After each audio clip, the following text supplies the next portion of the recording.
कक्षा 9वीं के सभी विद्यार्थियों का बहुत बहुत स्वागत है। बच्चों यहाँ पर देखिएगा, लास्ट वाला जो अध्याय था आपका, उसमें से आपके 2 नंबर के, 3 नंबर के और 4 नंबर के क्वेश्चन आ रहे हैं ये वाले। तो इनको हम हल कर लेते हैं यहाँ पर और सभी प्रश्नों के आंसर देख लेते हैं। ये वाला जो अध्याय है आपका वो कौन सा रहेगा? वो दूसरा वाला बहुपद वाला रहेगा, है ना। यहाँ से 2 का नंबर का, 3 नंबर का और 4 नंबर का क्वेश्चन भी आ रहा है। तो सबसे पहले हम देखते हैं 2 नंबर के क्वेश्चन को।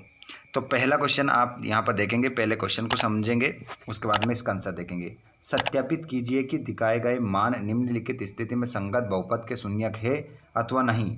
तो यहाँ पर आप देखेंगे ये वाला, ठीक है। इसका आंसर देखेंगे और जैसा मैं बताऊंगा वैसा आपको लिखना है। चलिए इसका आंसर देखेंगे आप। देखिए यहाँ पर आप पहली स्टेप जो लिखेंगे ना बच्चों, वो आप लिख देंगे। सबसे पहले तो आपका क्वेश्चन रहेगा, उसके बाद में सबसे पहले आपको ये लिखना है ना। हिंदी में कुछ भी नहीं लिखना है, पहले ये लिखना है। उसके बाद में आपको फिर ये लिखना है, हिंदी में कुछ भी नहीं करना है, फिर ये लिखना है, फिर आपका आंसर आ जाएगा। उसके बाद में आपका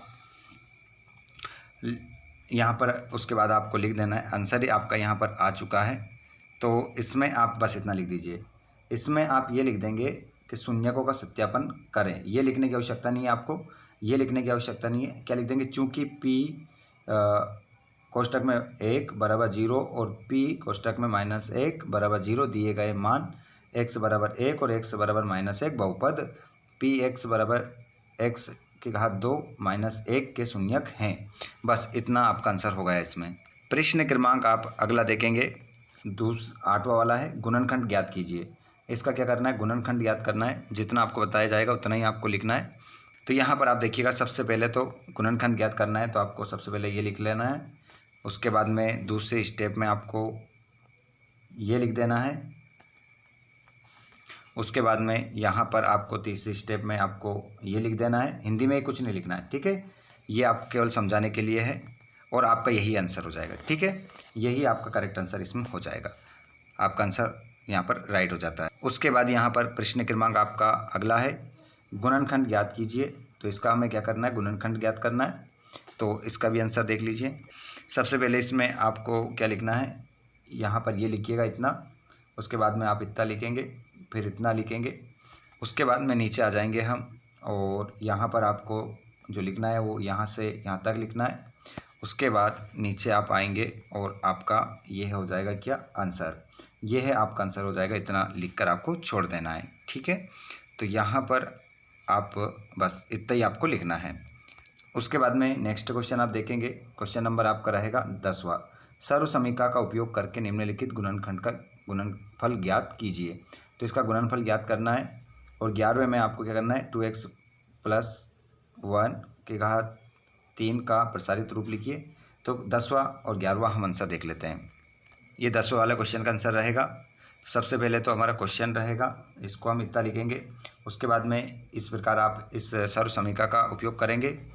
उसके बाद यहाँ पर आप लिख देंगे कि a बराबर 4 और b बराबर 5x है। उसके बाद में नीचे आप इतना लिखेंगे कि यहाँ पर कोष्टक में 4 कोष्टक घात 2 -5x कोष्टक बंद कोष्टक घात 2, और यहाँ पर आपका ये आंसर हो जाएगा। उसके बाद में आपको ये लिख देना है 16 - 25x आपका क्या हो जाएगा? x की घात 2 आंसर हो जाएगा। आगे देखिएगा नेक्स्ट क्वेश्चन को। क्वेश्चन नंबर 11 था ये, इसका आंसर आप देख लेंगे। सबसे पहले तो पहली स्टेप में तो आपको आपका जो क्वेश्चन था वो उतार दिया। उसके बाद में हम यहाँ लिख देंगे a बराबर 2x और b बराबर 1। उसके बाद में यहाँ पर आपका आंसर में आप ये लाइन लिखेंगे। हिंदी में कुछ भी नहीं लिखना है, आपको मैं बता रहा हूँ बार बार। उसके बाद में यहाँ आपको लिखना है, जिसके बाद में नीचे एक स्टेप और आपको कंप्लीट करना है। क्या लिख देंगे? 8x की घात 3 + 12x की घात 2 + 6x + 1 आपका यहाँ पर आंसर हो जाएगा, ठीक है। यहीं तक आपको हल करना है, यही आपका करेक्ट आंसर है, ठीक है। चलिए आगे हम बढ़ते हैं। सभी क्वेश्चन आपके यहाँ पर कंप्लीट हो रहे हैं 2-2 नंबर के। अब आ जाते हैं आपके 3-3 नंबर के क्वेश्चन। अब ये आपके 3-3 नंबर के रहेंगे, जिनको हम देख लेते हैं। जांच कीजिए कि 7 + 3x की घात 3 प्लस 7x का एक गुणनखंड है या नहीं है। तो इसका आंसर अब देखेंगे आप। क्वेश्चन यही है आपका, ठीक है। क्वेश्चन तो आपने ये देख ही लिया है, क्वेश्चन था आपका। इसको सबसे पहले तो इस प्रकार से लिखना है, पहली स्टेप, उसके बाद में यहाँ पर दूसरी स्टेप, ये तीसरी स्टेप और ये चौथी स्टेप, और यहाँ पर इस प्रकार आपका क्या आ जाता है, आंसर आ जाता है, ठीक है। तो यही यहाँ पर आपका क्या करेक्ट आंसर है, यहाँ तक सोल्व आपका हो जाता है पूरा।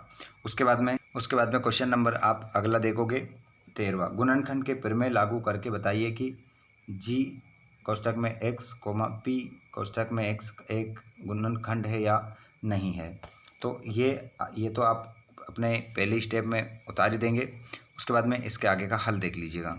ये रहा आपका पूरा सॉल्यूशन इसका, तो ये तो आपने लिख ही दिया है, और ये रहा आपका।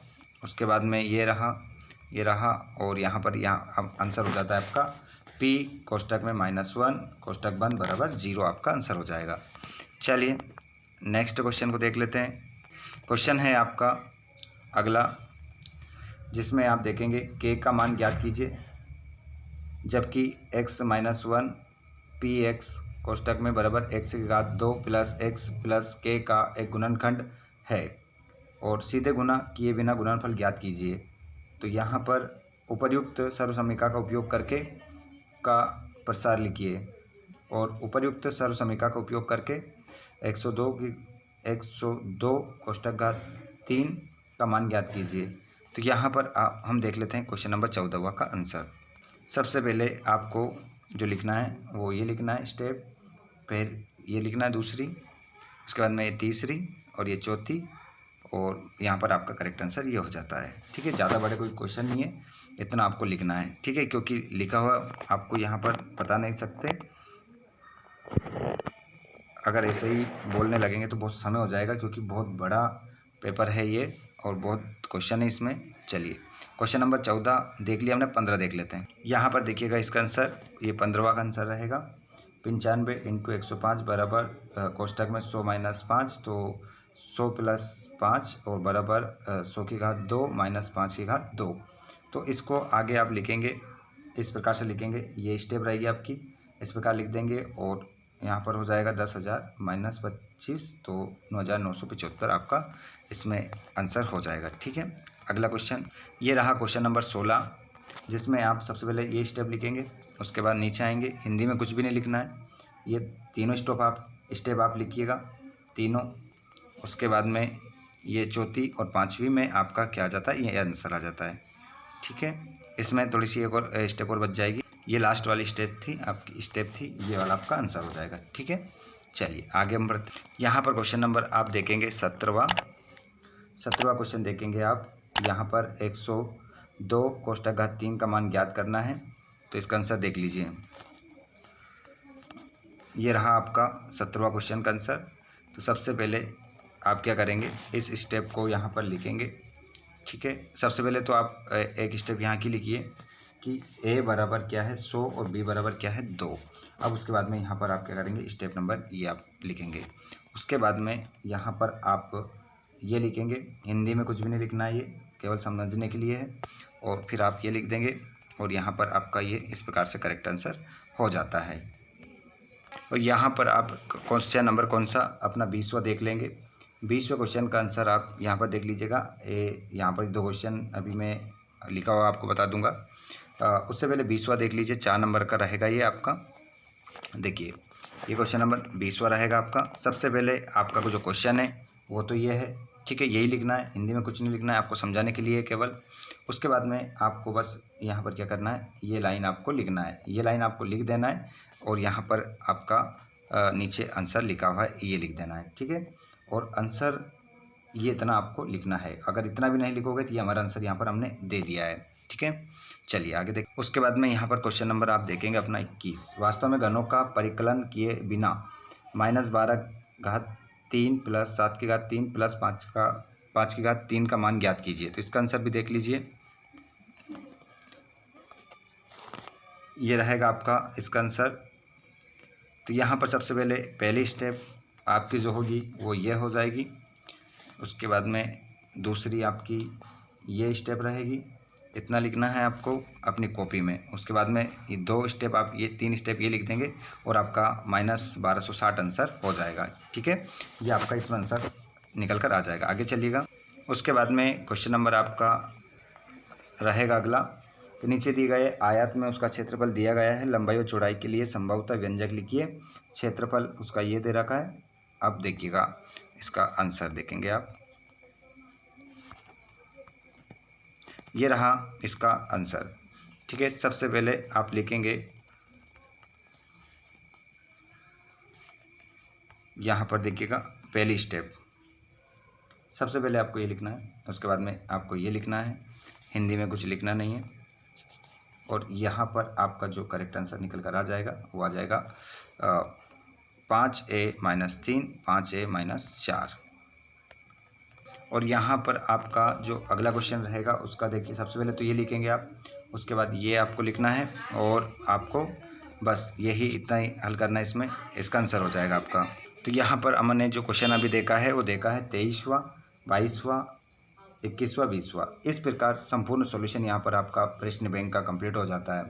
तो ये वीडियो आप अपने सभी दोस्तों को जरूर शेयर कर दें और जिन्होंने चैनल को सब्सक्राइब नहीं किया चैनल को सब्सक्राइब जरूर कीजिएगा ताकि नेक्स्ट वीडियो आपको मिल सके। धन्यवाद, थैंक्स फॉर वॉचिंग, जय हिंद।